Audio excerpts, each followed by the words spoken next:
AFL works by instrumenting the target binary.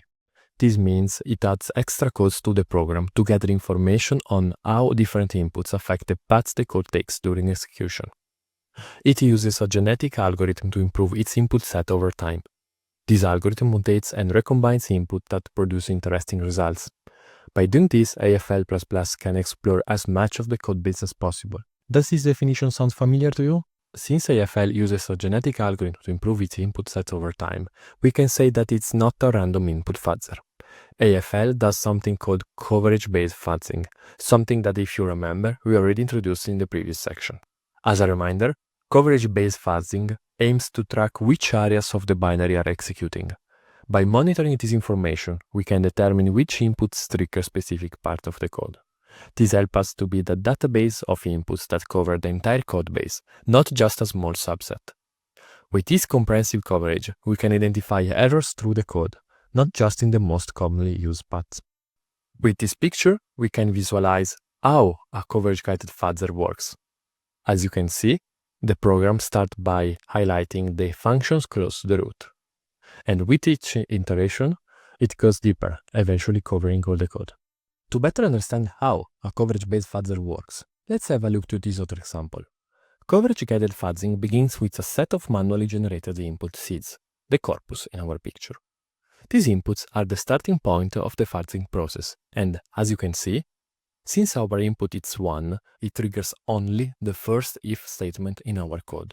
The fuzzer then randomly mutates the inputs in the corpus to create new variants, and each mutated input is executed against the target program, monitoring the impact of the coverage. And as you can see, in that case, the new generated input does not trigger any new code path. So the fuzzer continues to mutate the corpus, generating new inputs. And if a mutated input leads to an increased code coverage, meaning it explores new paths or triggers different parts of the code, it is considered valuable and added to the corpus for further mutation.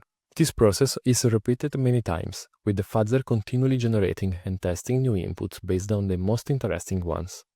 Over time, this methodological approach builds a comprehensive corpus that gradually covers a large portion of the codebase, aiming to achieve extensive or complete code coverage.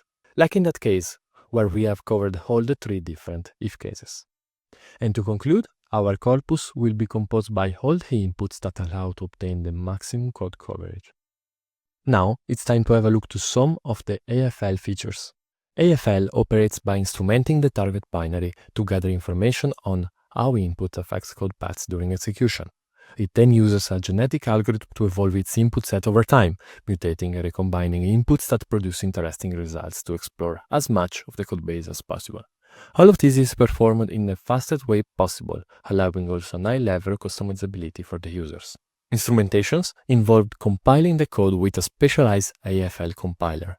This compiler inserts additional instructions into the program, allowing it to monitor and record a coverage map. Instrumentation also enables the use of sanitizers, which help to detect bugs that might not cause crashes but could still lead to issues.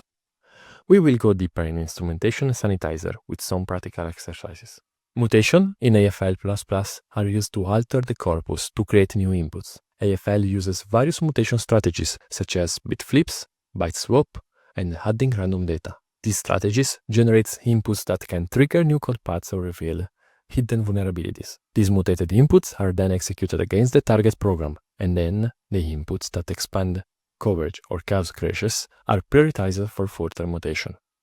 Also, like instrumentation, we will explore deeper this topic with some exercises. AFL is designed for high performance, enabling it to test thousands of inputs per second.